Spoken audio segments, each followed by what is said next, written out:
Perfeito. Ok.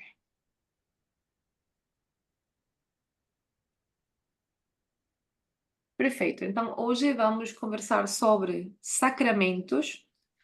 Para não fazer uma aula muito comprida, muito exaustiva, eu separei em duas aulas para que fique mais simples de compreender.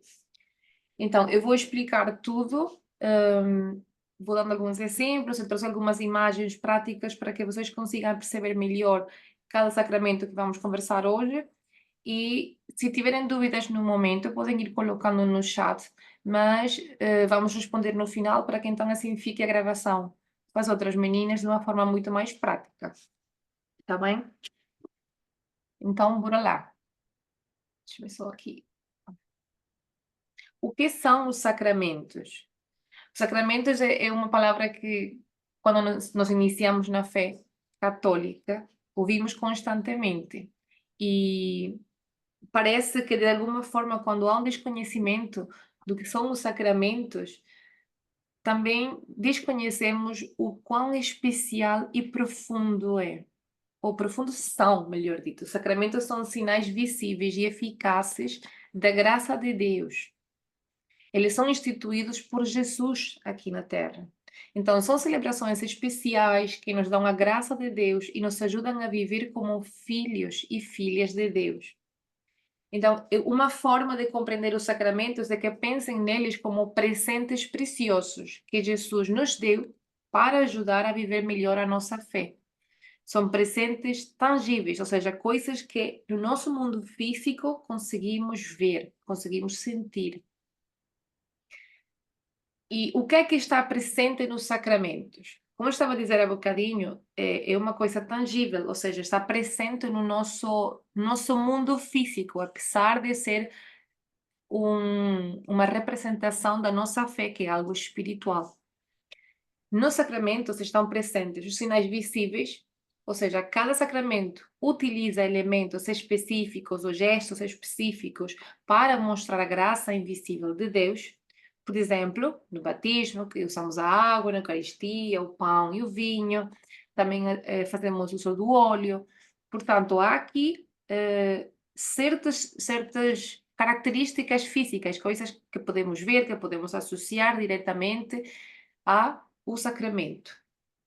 Segundo, são instituídos por Jesus, ou seja, toda vez que ouvimos que a Igreja Católica inventou tal coisa, não, a Igreja não inventou nada. Tudo isto foi instituído por Jesus quando ele veio para a Terra, quando esteve aqui a caminhar entre nós.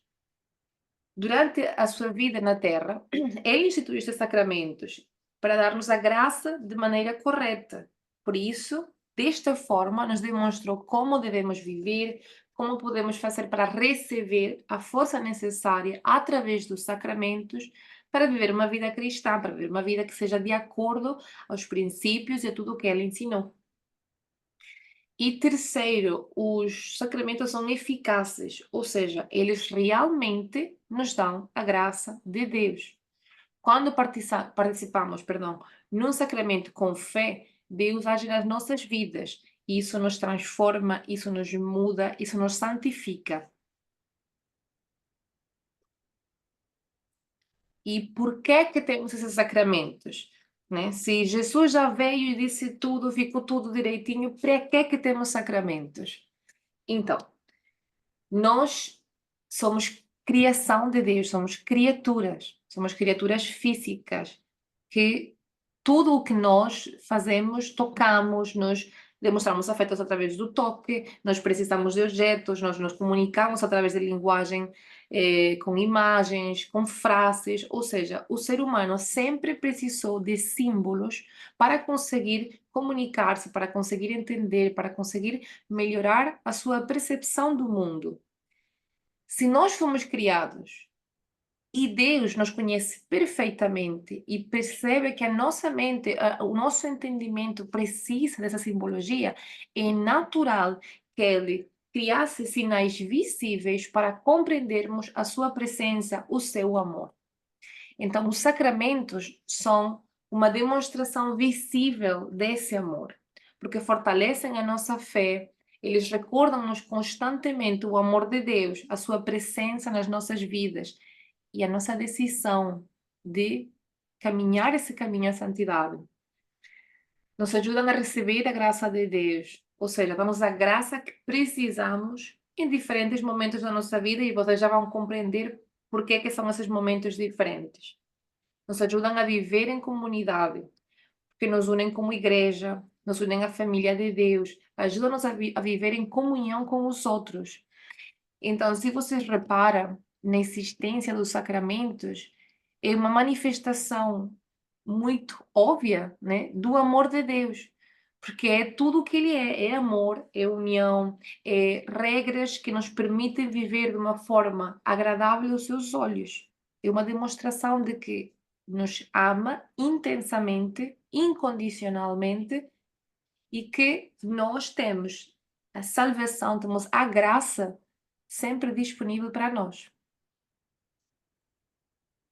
Então, são 7 sacramentos, ok? Temos o batismo, que torna-nos membros da família, ou filhos de Deus, né? Nos torna cristãos oficialmente, por assim dizer. É as boas-vindas de toda pessoa à igreja. Temos a confirmação, que fortalece a graça do batismo com a plenitude do Espírito Santo.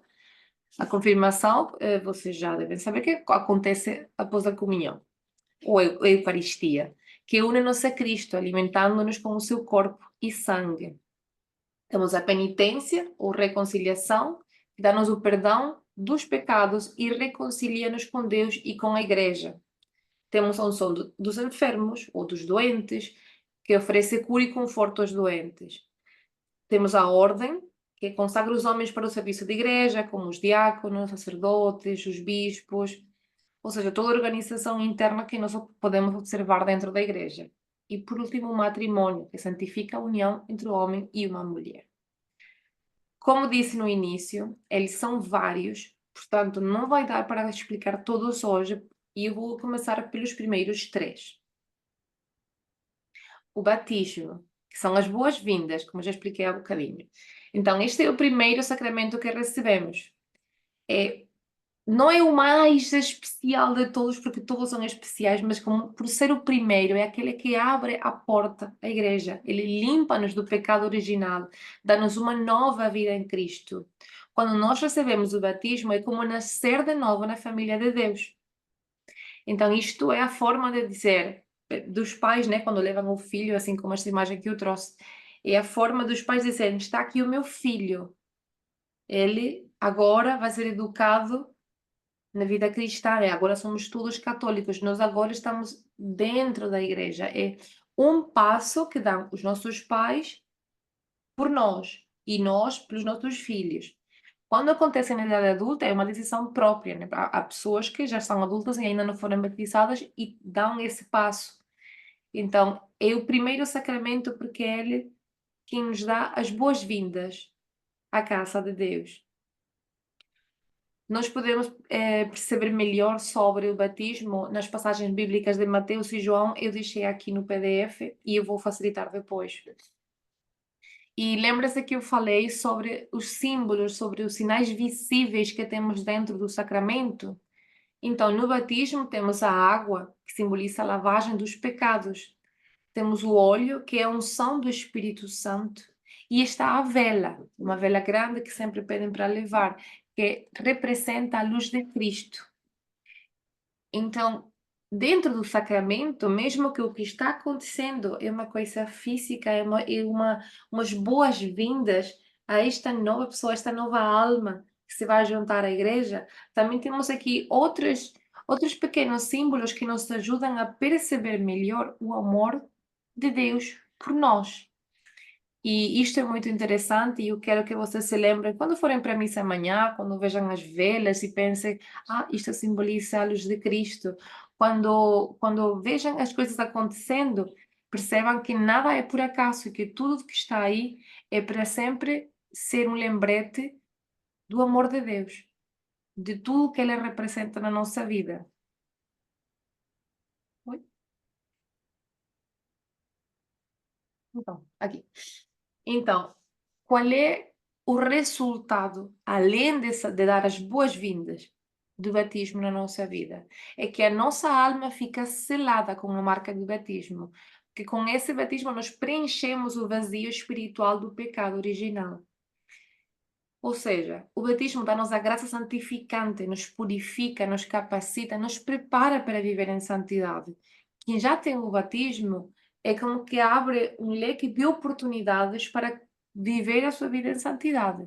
Agora é como, ok, agora sim, já estás pronto para fazer esse caminho junto de Deus. O segundo sacramento é a confirmação. A confirmação é o sacramento que fortalece a graça do batismo. Quando nós recebemos o Espírito Santo de uma maneira mais plena é quando acontece a confirmação, porque isso nos ajuda a testemunhar a nossa fé. É como admitir, não só para nós, para Deus, mas também para os nossos irmãos na igreja, que queremos viver como verdadeiros discípulos de Jesus. E eu sei que a ordem que eu estou a explicar, os sacramentos, se calhar pode ser um bocadinho confusa, mas esta é a ordem em que eles estão explicados no catecismo. Mas na vida real, digamos, no nosso dia a dia, a confirmação acontece após de fazermos a primeira comunhão, ok? Só para que tenham isso em mente. Passagens bíblicas em que está presente a confirmação, temos Atos 21:4 e João 20:22. E dentro da confirmação estão presentes o óleo do crisma, que é um sinal, novamente, de unção do Espírito Santo. E desta vez está a presença da imposição de mãos, ou seja, aqui uma transmissão do Espírito.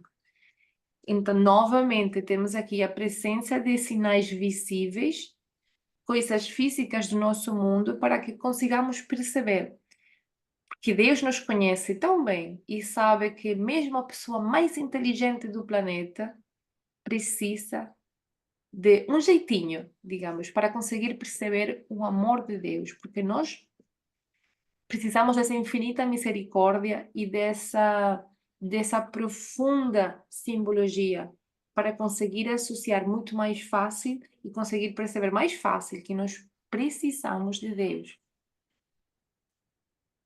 A confirmação é muito importante na nossa vida porque fortalece a nossa fé, porque dá-nos a coragem para sermos testemunhas de Cristo. Ou seja, é um reforço na nossa fé.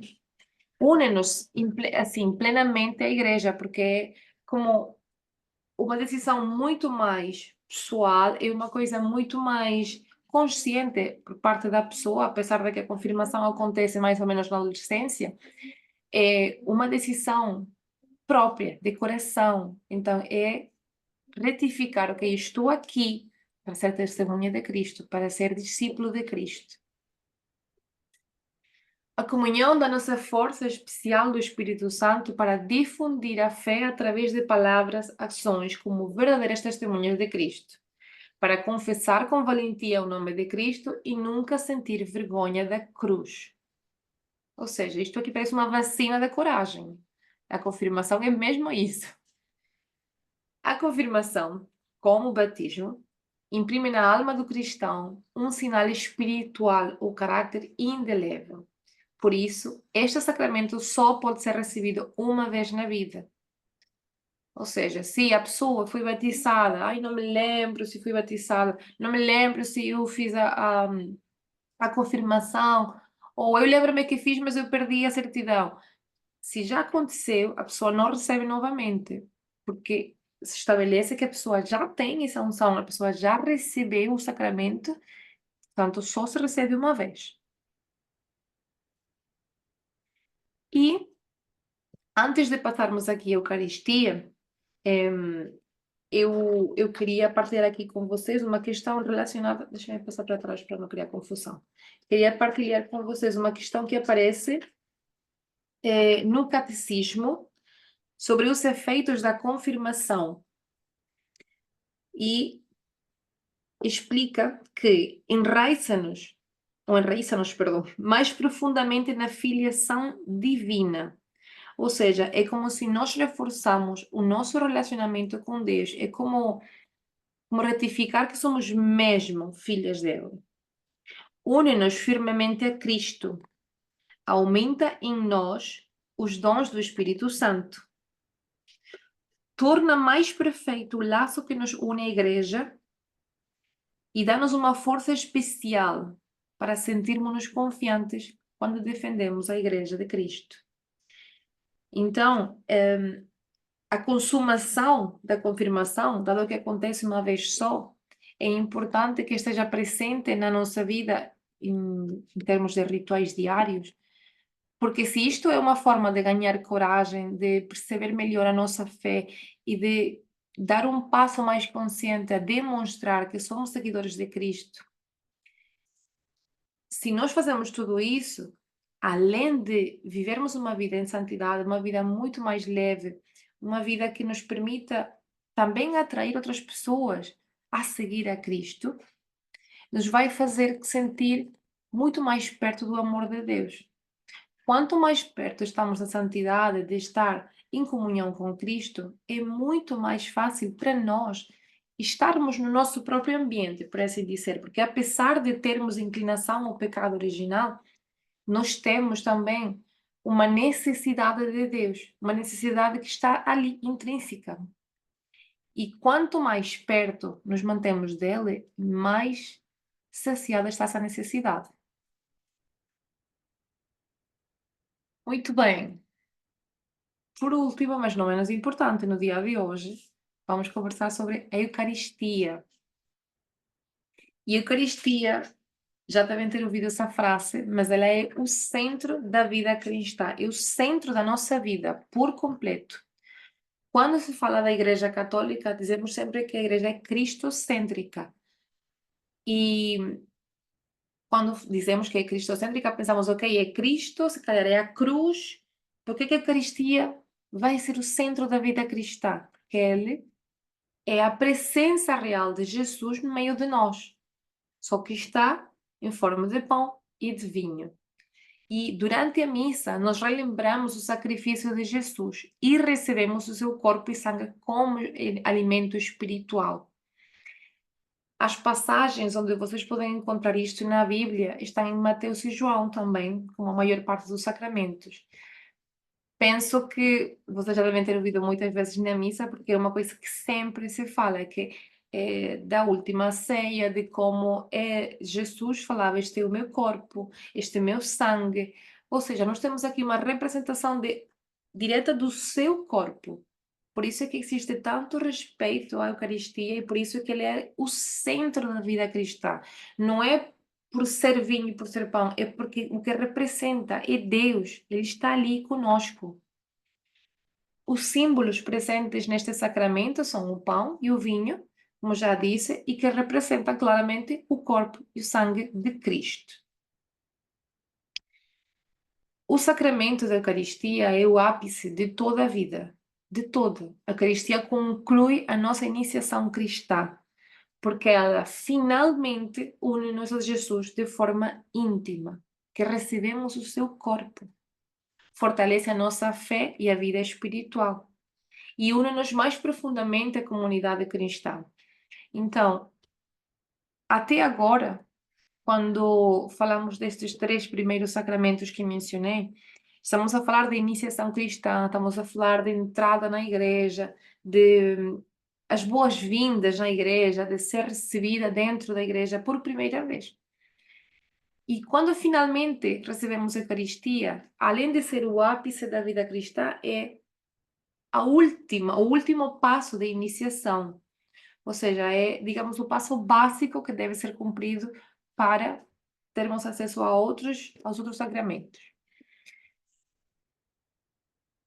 Há diferentes nomes que podemos ouvir da Eucaristia e por isso trouxe todos os que encontrei no catecismo, porque há padres que em missas podem chamar de uma forma, podemos ler textos relacionados à nossa fé que chamam de outra forma. Então, para não criar essa confusão, eu trouxe aqui uma lista diferente de nomes que, além de dar, podemos ouvir sobre a Eucaristia. Estão no Catecismo da Igreja Católica, no artigo 1328. Então, além da Eucaristia, podemos ouvir que é a ceia do Senhor, a Assembleia Eucarística, a Santa e Divina Liturgia, e já lhes vou explicar porque é que se lhe chama Santa e Divina Liturgia. Tenho aqui o Catecismo, e explica que é porque toda a liturgia da igreja encontra o seu centro e a sua expressão mais densa na celebração deste sacramento. Então, no mesmo sentido, também se lhe pode chamar celebração de santos mistérios, porque é a forma de Deus, a forma de Cristo no pão e no vinho. Também se lhe pode chamar memorial, por causa da paixão e ressurreição do Senhor, porque é um lembrete dele. Santo sacrifício, porque atualiza o único sacrifício de Cristo Salvador e inclui a oferenda da igreja, o ainda santo sacrifício da missa. Também se lhe pode chamar de comunhão, que eu acho que é o mais comum, pois este sacramento nos une a Cristo e nos torna participantes do seu corpo e do seu sangue. Também se ouve Santíssimo Sacramento e se ouve Santa Missa, porque a liturgia em que se realiza o mistério da salvação termina com o envio dos fiéis, na missio, que vão cumprir a vontade de Deus na sua vida cotidiana. Então, vejam como dentro de um sacramento só, além de conseguir ser chamado de muitas formas diferentes, a Igreja nos brinda um conhecimento muito profundo sobre todos os significados que pode ter na nossa vida e a simbologia que tem. E toda vez que recebemos a Eucaristia, quem pode receber, é necessário lembrarmos-nos que estamos a receber o corpo de Cristo. E além de fazer isso com profunda fé e respeito, nós devemos lembrar-nos todos os dias da semana, para quem só vai à missa aos domingos, por exemplo. Todos os dias é necessário lembrar-se de eu recebi o corpo de Cristo. E com esse profundo respeito que eu recebi esse dia na missa e fiquei de joelhos e estive ali nesse momento com Deus, eu preciso lembrar-me toda a semana, o corpo de Cristo ainda está em mim. Não é porque eu comi a hóstia e já está, e já passou, e o corpo de Cristo já não está. Não é assim que funciona. O corpo de Cristo fica em nós e nós devemos fazer questão de mantermos-nos em santidade, fazermos o bem, viver de acordo às regras, rezar, ou seja, devemos fazer, não, devemos ser ativamente católicas, não só receber o corpo de Cristo e ficar com aquela sensação de ai que bonito, é demonstrar vivamente através dos nossos atos, através da forma em que nos comunicamos com o mundo, que somos católicos e que o meu corpo, as minhas ações estão a ser dignas de receber essa Eucaristia. Os sacramentos são presentes preciosos que nos ajudam a crescer na fé e no amor a Deus e ao próximo. Então, o que estava a dizer há bocadinho é sobre isso, sobre valorizar e participar desses momentos sagrados com devoção e com uma devoção que seja perene, uma devoção que se mantenha sempre presente no nosso dia a dia. Agora, em relação à Eucaristia, há certas questões que nos podem evitar de fazer, digamos, de fazer comunhão com Deus nesse sentido. Como eu já disse há bocadinho, as pessoas que podem receber, ou seja, há aqui um porém. Então, é necessário que a pessoa tenha feito, por exemplo, a comunhão, né? Há pessoas que não fazem a comunhão, mas fazem, digamos, ou recebem a primeira comunhão quando recebem um sacramento como o casamento. Mas também há circunstâncias em que podemos estar, ou podemos ter feito o batismo, podemos ter feito a primeira comunhão, a confirmação, ou seja, podemos ter feito tudo direitinho, mas estamos a viver em pecado mortal. Se a pessoa está a viver em pecado, a pessoa não consegue receber a Eucaristia. É necessário que a pessoa confesse os seus pecados, que exista um verdadeiro arrependimento e que não peque, ou seja, não é porque eu vou me confessar, vou receber a Eucaristia e vou sair de casa e volto ao mesmo pecado. porque então estamos a fazer asneira. Aqui, eu vou explicar o meu caso pessoal. Eu, apesar de estar noiva e casar daqui a uma semana, eu vivo em pecado, porque eu estou a viver com um homem. Nós até temos um filho, nós estamos a viver e nós estamos casados, nunca casamos, ou seja, nós estamos a viver em pecado. Eu vou à missa cada domingo, algumas vezes vou durante a semana, mas eu não posso receber Eucaristia, porque estou a viver em pecado. E eu me confessei na sexta-feira. Não é porque eu me confessei na sexta-feira que eu posso ir hoje para a missa e receber a Eucaristia. Por que é que eu não posso? Porque eu continuo a viver na situação do pecado. Eu posso estar a praticar abstinência, eu posso viver como se fosse só um irmão com o meu marido, ou seja, eu posso fazer toda uma série de coisas que me permitam estar limpa desse pecado, mas eu continuo no mesmo ambiente. Ou seja, eu não posso ainda receber a Eucaristia. Por isso, eu só vou conseguir fazer isso quando chegar o dia do meu casamento, é que eu vou receber a comunhão, a Eucaristia. Porque ali, então, já estou em casamento, já está a cumprir-se uma regra, já não estou em pecado mortal neste caso, e consigo receber a Eucaristia. Então, é necessário que, além de sabermos a importância da Eucaristia, o que é que ela representa na nossa vida, nós também devemos ter presentes que coisas me podem tirar a oportunidade de fazer comunhão com Cristo. Que decisões eu estou a tomar hoje que me tiram a possibilidade de fazer comunhão com Cristo? Porque nada disto que eu estou a partilhar aqui faz sentido se nós vivemos ou agimos sem consciência. Deixa eu só tirar aqui isto que não. Assim, se consigo ver melhor. Se nós vivemos sem consciência, então é necessário que toda vez que vamos a viver alguma situação, vamos fazer alguma coisa, até falar alguma coisa, pensar certas coisas, sempre devemos ter em consideração esta ação, este pensamento, isto que eu vou dizer é digno de estar perto de Deus, é uma coisa que Deus se orgulharia de ouvir. Se eu recebo o corpo de Cristo hoje, o que eu vou fazer amanhã faz sentido com a comunhão com Cristo que eu fiz hoje? Ou seja, toda vez passar por um filtro, por uma peneira, as coisas que fazemos, porque os sacramentos nos ajudam a viver em santidade, mas deve ser o nosso comportamento que esteja alinhado com os sacramentos e não o contrário, porque é assim que nós conseguimos viver uma vida em ordem, em santidade, que é o que queremos, mas também uma vida de acordo aos princípios de Deus, de acordo aos mandamentos, de acordo às suas regras e o que Ele espera de nós. A Eucaristia pode ser um momento mais, assim, o ápice da vida cristã, mas também pode ser para algumas pessoas um momento de tristeza quando não conseguem receber, que tem sido o meu caso. Eu fico muito triste porque eu sei que nesta situação em que eu não estou deliberadamente nela. Eu entrei nesta situação de uma forma consciente, eu tenho plena noção e perfeita de que do que eu estou a fazer está errado desta forma, mas é o que eu estou a fazer. Então eu fico um bocado triste porque não consigo fazer comunhão. E eu penso, ok, esta situação já está a ser mudada. Que outras coisas eu posso melhorar? Que outras coisas na minha vida eu estou a fazer por enquanto que também estão desalinhadas. Se calhar não me impedem de receber a Eucaristia, mas me impedem de viver de acordo ao que Deus espera de mim.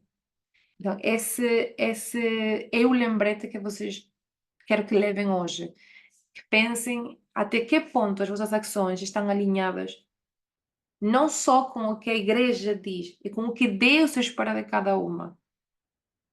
Porque quando nós olhamos assim a nossa fé, é muito mais forte o peso da consciência quando vamos a errar. Porque é mais fácil pensar, a igreja não vai ver, como que se a igreja fosse um ente assim, invisível, abstracto. Mas quando tu te lembres, mas Deus está aqui a ver, Deus está a ver todo o tempo, em todo momento. Ele é onipresente, ele é onipotente, está sempre a ver, está sempre a espreitar. Isso nos ajuda a ter uma consciência diferente e de que se eu quero realmente viver uma vida cristã, uma vida católica bem vivida, eu preciso ter os sacramentos na minha vida e para isso eu vou agir da forma certa, eu vou atuar da forma certa, eu vou organizar a minha vida de forma que eu consiga realmente viver esses sacramentos. Então, hoje conversamos sobre batismo, sobre confirmação e Eucaristia.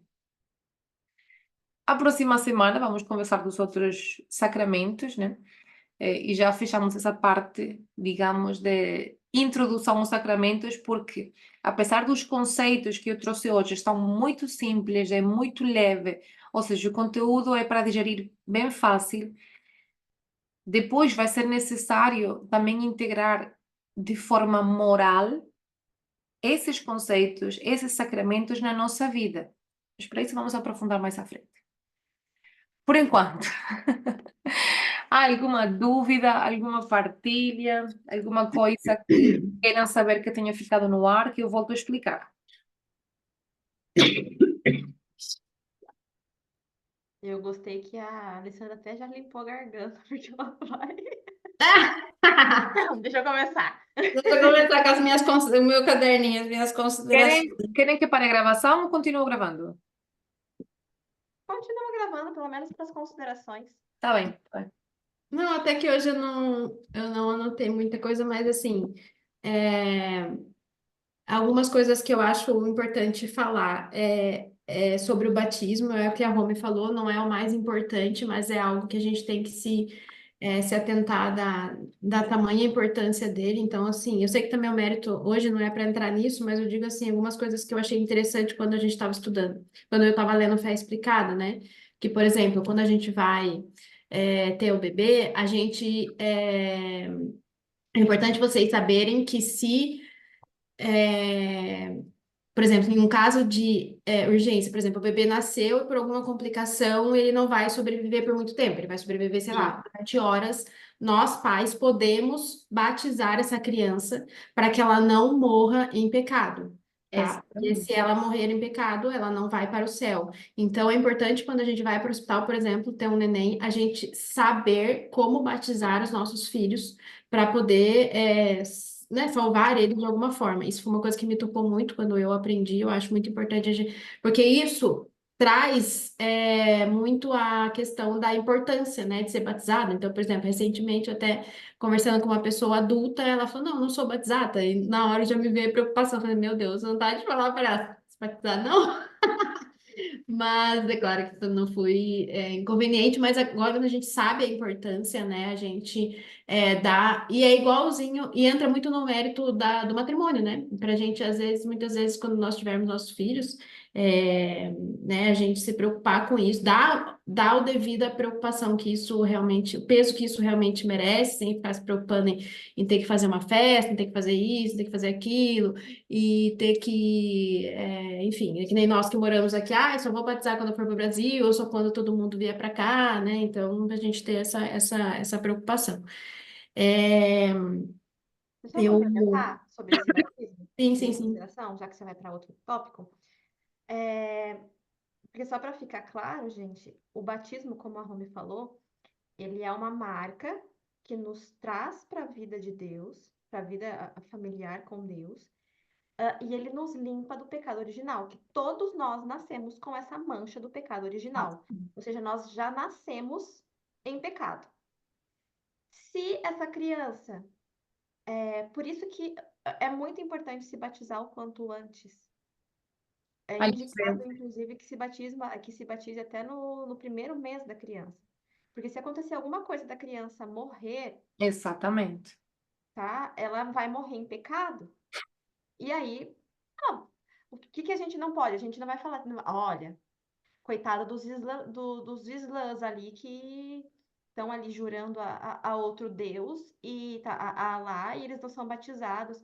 Nós não sabemos quanto a essas pessoas que não são batizadas, mas nós temos certeza, isso já é de acordo com a Bíblia, de que é o batismo que nos cela do pecado original. Então, Isso. nós temos que viver nessa certeza. O que acontece com as outras pessoas que não são batizadas não nos cabe, mas vamos viver na certeza do que a gente tem e não na incerteza. Então, quanto mais cedo se batizar essa criança, você já está encaminhando ela para a vida dos céus, porque essa é a nossa responsabilidade quanto pais, né? Que conduzimos essa criança para a iniciação cristã. A criança ela não tem essa independência de ir sozinha se batizar, ela precisa desse encaminhamento dos pais. Por isso que os pais precisam ficar muito atentos e tomar essa atitude de encaminhar essa alma, né? Porque nós recebemos essa missão de Deus de encaminhar, essa é a missão dos pais, encaminhar essa alma para o céu. E a primeira missão dos pais é o batismo da criança, tá? E o quanto mais cedo possível. E outra coisa importante que eu também acho válido a gente colocar aqui é com relação aos padrinhos. Uhum. Porque a Só gente, um minutinho, assim, um minutinho, claro, para vai. acrescentar a primeira parte que disseste. Eu fui buscar o livro para ler aqui um trecho sobre a questão de esperar muito para batizar, porque há pessoas que, eu faço no primeiro ano para juntar a festa, se esquecem do verdadeiro valor do sacramento. E diz: os pais que demoram ou discorrem injustificadamente o batismo de um filho por muito tempo tornam-se culpados do pecado mortal. Seria um grave erro adiar o batismo simplesmente porque um tio virá visitar o próximo mês ou porque gostávamos de que o padrinho fosse tal pessoa. E muito mais grave será dilatar o prazo do batismo até até a próxima festa, digamos, para ter mais dinheiro.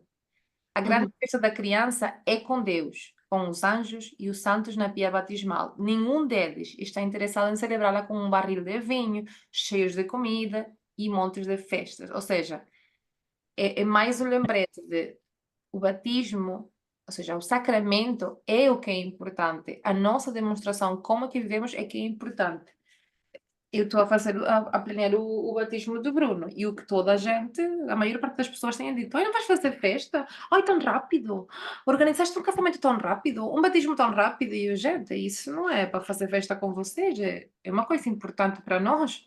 Eu tenho de ficar bem com Deus, não é com as pessoas. Se as pessoas se Como se chateiam fosse porque um eu aniversário, demorei. né? Você tem que celebrar, você tem que fazer festa. Não, é um ritual, né?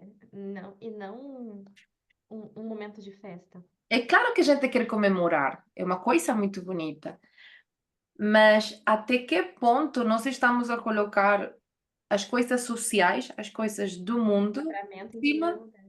de Deus, né? É óbvio que eu quero comemorar o batismo do meu filho e o meu casamento, eu acho muito bonito, mas não é. Vamos supor que eu não consigo fazer nenhum tipo de comemoração, não é por isso que eu não vou fazer. Não é porque a minha mãe não consegue vir que eu não me vou casar na igreja, que eu não vou batizar o meu filho. É porque eu estou a ser responsável por uma alma, a alma do meu filho. Deus me carregou essa alma e eu vou olhar para ela e vou dizer: oh pai, é que eu estava à espera da minha mãe conseguir vir para conseguir fazer o batismo. Não é assim. Isso Não é é assim. muito delicado. Estamos a falar de uma alma que Deus nos encomendou. A gente tem que agir com responsabilidade. Podes continuar, Isabel. Só para finalizar a questão dos padrinhos, que isso é algo que até então nós não dávamos valor. Eu até estudar eu não dava não tanta importância, mas eu não escolhia com tanto critério quanto se deve escolher. Porque os padrinhos, eles são os segundos responsáveis para encaminhamento dessa alma para o céu. Então, é quem vai substituir os pais caso os pais morram, caso os pais aconteça algumas coisas com os pais, eles são os segundos responsáveis. Então, essas pessoas, elas devem ser católicas. Todos aqueles critérios que a igreja que a gente acha inicialmente chato, mas porque tem que ser casado, porque tem que ser católico, porque tem que ser batizado, ela tem uma função. Justamente porque os padrinhos dessa criança, eles têm que seguir a fé para conduzir essas crianças à fé. Então, não vai ser responsável somente para segurar a criança lá na pia batismal e para dar presente, porque aí chega no aniversário, o padrinho dá dinheiro, o padrinho dá um presente mais caro, o padrinho dá isso. A função do padrinho é encaminhar essa criança para a fé. Então, caso os pais não os levem para a catequese, é conduzir essa criança para a catequese, orientar essa criança ou esse adolescente durante ao longo da vida toda, referente à fé, referente à espiritualidade. E Por isso que, quando você não tem essa opção, os pais podem ser os padrinhos. exatamente, tá? Então isso é muito importante. Olha lá, a Vivi está perguntando sobre o pecado original. Para falar um pouquinho sobre o pecado original. Victor tá... Quem é Victor? Ah, O o marido marido. dela. Quem é Victor? É porque eles são uma dupla de Vi. É, Vivi. Pois é, Quer claro que falar, sim. Romy, sobre o pecado original? Pode ser. O que é que quero saber do pecado original? Eu acho que é sobre o pecado original mesmo, o que que É. significa e essa mancha, essa questão, né, do que é o pecado original. Ok. Então, a gente começa a ouvir sobre pecado original quando falamos de Adão e Eva. Conhecem a história de Adão e Eva, certo? Ok. Nós éramos para estarmos no lugar perfeito, criado por Deus, para que nós estivéssemos à vontade, livres, felizes, a viver sempre em comunhão com Ele. Desde o momento em que Ele estabelece a regra de todos os frutos que há aqui no jardim, tu podes comer, mas deste não comerás, porque quando faças isso, esse dia vais morrer. Se abre um entendimento diferente. Só que esse entendimento diferente que se apresenta em Adão e Eva não é um entendimento de serem exatamente igual a Deus. Eles começam a ter um raciocínio diferente. Sim, começam a perceber que estão nus, começam a perceber certas coisas, começam a sentir vergonha porque estão nus, começam a esconder-se. Ou seja, se abre aqui um entendimento, uma consciência diferente de que estão a errar. E essa falha, ou seja, essa infração, esse desobedecimento, é o que cria uma mancha na alma deles. E essa mancha representa, é como se fosse uma doença genética. Acho que fica mais fácil assim. É como se fosse uma doença genética. Essa mancha, essa carga ficou dentro da alma do Adão, na alma da Eva, e toda criança, toda reprodução que vier a partir deles, traz a mesma mancha. Essa mancha é o pecado original. Se chama original porque eles são os pais originários, né? São os primeiros de nós. Então, esse pecado não é mais do que o lembrete de que Deus deu-te tudo, deu-te aqui para fazer tudo e tu escolheste errar. Então, essa é a mancha, esse é o pecado original que trazemos. Por isso, todos nós, quando nascemos, trazemos a mancha, porque é, digamos, herança, né, do Adão e Eva. Agora, exatamente como ele apresentou a opção, Adão e Eva, de vocês vivem aqui, mas não fazem isto, ou seja, têm aqui a opção de fazer o bem ou fazer a asneira, Deus também nos dá a nós a oportunidade de nascermos com o pecado original, mas depois encontrar salvação. Tens aqui o batismo. Por isso, quando uma coisa muito marcante na vida de Jesus e que se fala muito também na Bíblia é sobre o batismo dele. Foi uma coisa muito especial, porque é o ápice, é o momento em que se dá as boas-vindas à pessoa. E nós temos essa oportunidade. Então, temos a oportunidade quase que inversa ao Adão e Eva. Ok, vocês estão aqui, estão no pecado já, estão no pecado original. Adão e Eva já fizeram asneira e vocês estão arrastando isso. Mas vocês têm esta oportunidade. Está aqui o batismo, está aqui a fé, está aqui a comunhão com Deus. Ficou O, mais claro li- assim? o livre-arbítrio, ele já existia na época. Adão e Eva tinham o livre-arbítrio de pecar ou não. Isso. Mal E eles. utilizado, mas tenha. Hã?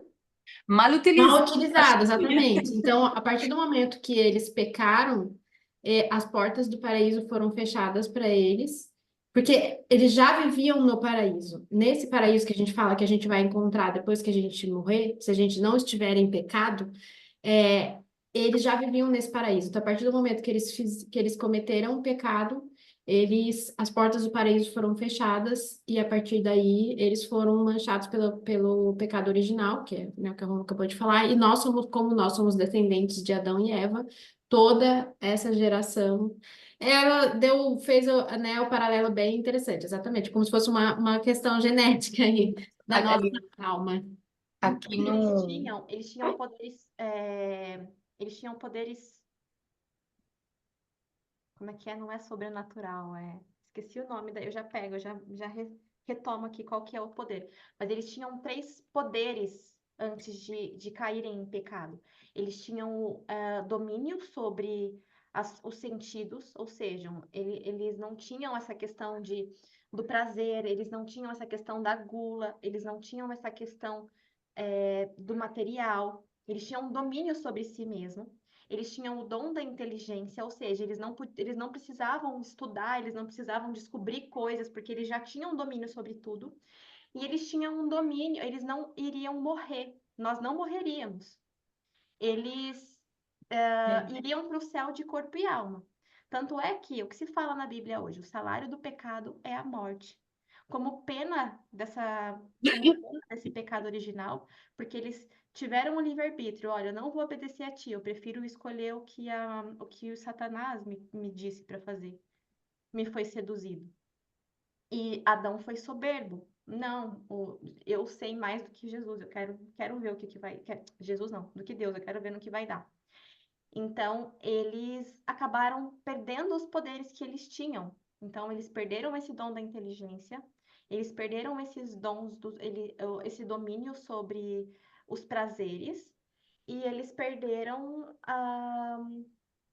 essa assunção ao céu, né? Mais ou menos assim.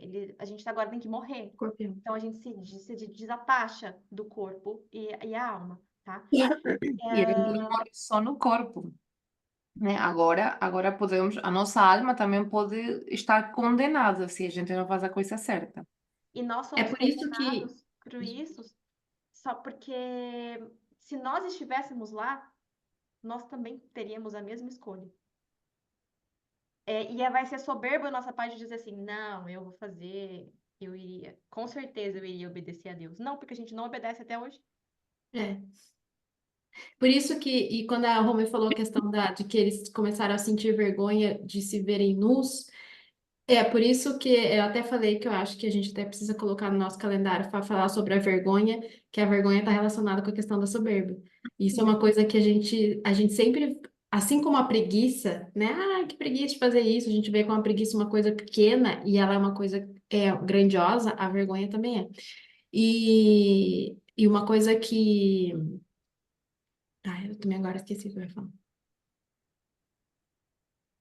Ah, o do batismo que a Romy falou, de Jesus Cristo. O batismo, o que eu também vi é que a entrada de Jesus Cristo, o batismo de Jesus Cristo é quando ele santifica a água para que nós depois recebemos essa água como a entrada né, da nossa vida na religião católica. Eu achei isso muito bonito, que Jesus Cristo não é que aquela água ela ainda não era, vamos dizer assim, santificada, ela ainda não era, ela era somente uma água. Quando Jesus ele é batizado, ele torna aquela água Torna um rito, um sacramento. exato, um sacramento. Ele é como se ele abençoa aquela água a partir de agora, né? A água é sinal de, né? Então, por isso da água benta, né? Da água, enfim. E tinha mais uma coisa que eu ia falar, esqueci, mas tudo bem. É tanta coisa, né? E Então, é tão bonito. há uma... Aqui no catecismo, em relação ao pecado original, disse: todos os homens estão implicados no pecado de Adão. E São Paulo quem o afirma: pela desobediência de um só homem, muitos se tornarão pecadores. Assim como um só homem entrou o pecado no mundo e pelo pecado a morte, assim também a morte atingiu todos os homens porque todos pecaram. Ou seja, pelo pecado de Adão e da Eva, todos ficamos no mesmo saco, por assim dizer.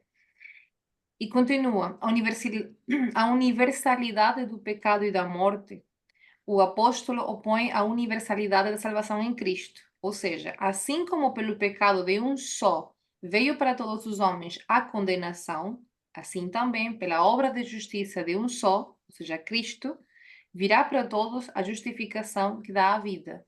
Então, não é porque Adão e Eva pecaram e condenaram a humanidade inteira a nascer com o pecado original, isto não quer dizer que nós ficamos longe da graça de Deus ou da possibilidade de estar em comunhão com Deus. Nós simplesmente devemos fazer uso adequado do nosso livre-arbítrio.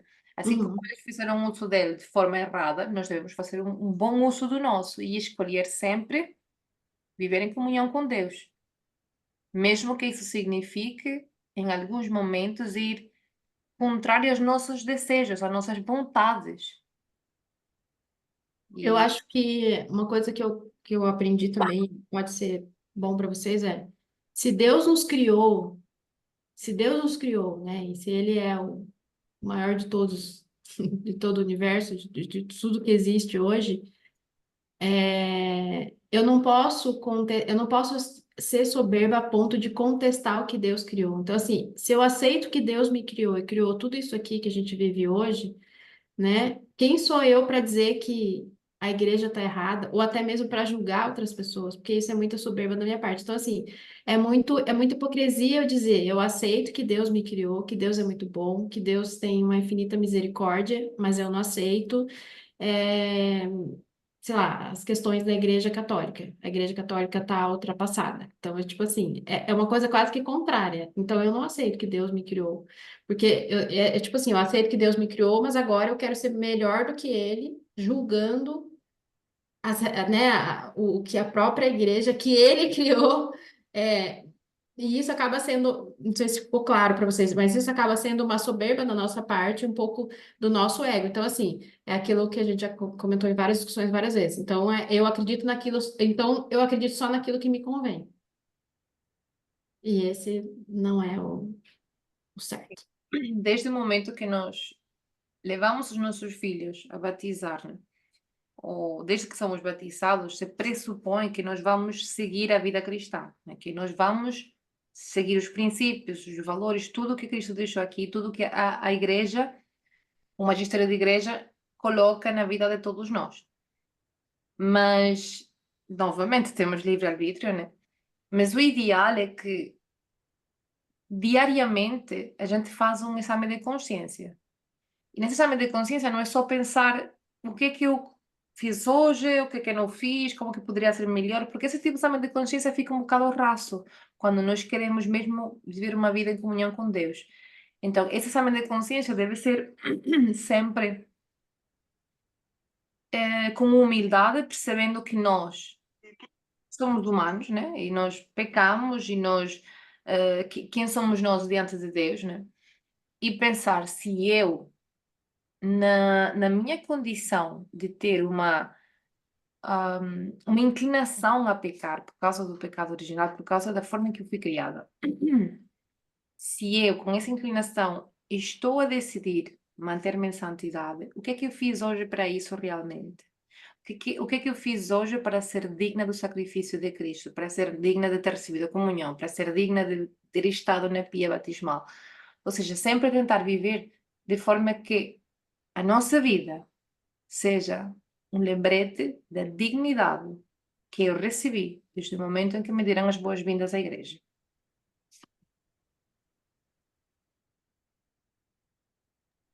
Ficou claro, Vi? Tanta coisa que nós falamos. Foi uma pergunta simples, e aí? Ou sim, disse. Pronto, mais dúvidas? Depois, outra coisa que eu gostaria de falar Uhum. é só para entender, como a Romy falou no início, que os sacramentos, quando nós recebemos o sacramento, nós recebemos a graça. E essa graça é como se fosse assim, ó, é um potinho de amor que entra na nossa alma e purifica a nossa alma. Só que, claro, nós temos o livre-arbítrio e temos que conduzir a nossa alma junto com essa graça mais acima, né? Elevar mais a nossa alma. Então, toda vez em que. Então, por isso que é importante buscar os sacramentos. Não só porque nós nos purificamos, mas nós levamos a nossa alma mais próximo. Então, se eu tô sempre. Se eu recebo a Eucaristia com frequência, se eu procuro fazer a confissão com frequência, que são os dois sacramentos que você repete, né? Você acumula sempre, né? Toda vez que você recebe. Você só tá ali fortificando a sua alma, exercitando, fazendo exercício para que a sua alma esteja sempre mais em contato com Deus. Depois, a confirmação, ela é um amadurecimento ela é um amadurecimento da nossa vida com o Da Cristo. fé. Então, por que que a gente tem isso? Porque a gente é batizado a primeira vez, e se nós não, conforme a gente for chegando à adolescência, nós precisamos de coisas de mais explicações, nós precisamos de mais argumentos, nós precisamos estudar, nós precisamos entender um pouco melhor. Por isso que nós estudamos, vamos fazer a primeira comunhão, nós vamos fazer a confirmação, a crisma, né, que seria a confirmação, para que realmente nós estejamos alinhados, né, nessa questão de amadurecimento, não só intelectual, mas na necessidade de explicação, para conseguir, então, e temos essa obrigação depois de evangelizar e de defender a nossa fé. Tá? Então, isso é muito importante que isso aconteça. E depois, a última coisa que eu queria falar é com relação ao final que a Romy fez a explicação muito boa, falando sobre não só de receber a Eucaristia, né? Mas que nós temos, para que nós estejamos sempre ativos em observar as nossas ações, se elas estão em conformidade com o que Deus quer para nós. E é exatamente isso, gente, porque Deus, ele tem um propósito para todos nós na vida. E nós não viemos aqui na Terra para simplesmente estarmos aqui gozando da vida, estar aqui no bem bom, e apenas assim, ó, ficar no não matar, não roubar, não fumar, não me embriagar, e aqui eu já estou em conformidade com Deus. Não, Deus quer muito mais de nós. Para que nós purifiquemos a nossa alma, para que nós nos elevemos, nós precisamos de real sacrifício e esforço. Porque nós temos essa tendência a nos puxar para baixo, a nos puxar para sempre ao prazer, nos puxar sempre para o conforto.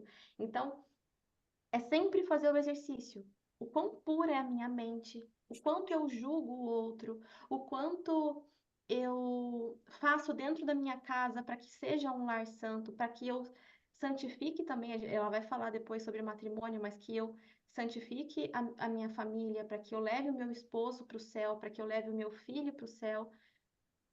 É muito mais coisinhas minuciosas, mais importantes que a gente faça junto com a confirmação. Por exemplo, eu fiz a penitência, que seria a confissão. Eu não vou sair do confessionário e depois eu vou chegar em casa e vou começar a fofocar. Eu não estou de acordo com o que eu acabei de fazer. Eu não vou acabar de sair da missa e vou ficar olhando, nossa, que horrorosa essa roupa dessa mulher, que indecente que ela está fazendo. Porque não está em conformidade com o que Deus quer de mim. Eu tenho que olhar mais para mim do que para os outros. E a gente tem essa tendência, né, a olhar mais para os outros, para que, diminuindo os outros, a gente fique maior. E não é isso que a gente tem que olhar, tá bom? É isso que eu queria falar. E acabei. A Eucaristia é o remédio para a alma. O medicamento é o remédio para o corpo físico, mas a Eucaristia é o remédio para a alma. Ontem eu estou lendo um livro que chama O Tratado da Conformidade da Vontade de Deus. Maravilhoso. E ontem ele trouxe vários trechos de vários santos que quando eles estavam em estado de graça 100%, ou seja, né, com a comunhão em dia, com os sacramentos em dia, eles pediam para morrer. Por quê? Porque eles queriam aproveitar que eles estavam em estado de graça, e que se eles morressem em estado de graça, eles sabiam que eles iam, vamos dizer assim, mais facilmente para o céu. E eu falei, gente, que coisa linda, né? Quando que a gente vai fazer isso? E porque eles não queriam ter, ele citou alguns santos que relataram isso, né? Eles não queriam dar chance para pecar de novo e sair desse estado de graça. Então, que eles morressem naquele estado de graça. Gente. Aí você começa a entender até muita coisa dessas pessoas que estão sendo até em processo de canonização, a gente que está vendo isso, né? Então, Uhum. o próprio Carlos Acuti, é, é, o Guido Schaffer, né? Você fala assim, nossa, mas morreram cedo, né? Então, mas é porque daí isso cessa, né? Isso cessa como é que fala? A oportunidade deles pecarem e não morrerem em estado de graça. Eu achei isso fantástico. Acho que é isso, né? Eu penso que sim. Se não há mais dúvidas ou alguma partilha. Acho que não. Eu não tenho, eu já estou satisfeita. Foi muito bom, adorei a aula, achei ela bem concisa e bem profunda ao mesmo tempo. Que E bom que vocês gostaram. até a próxima. Vou parar aqui a gravação.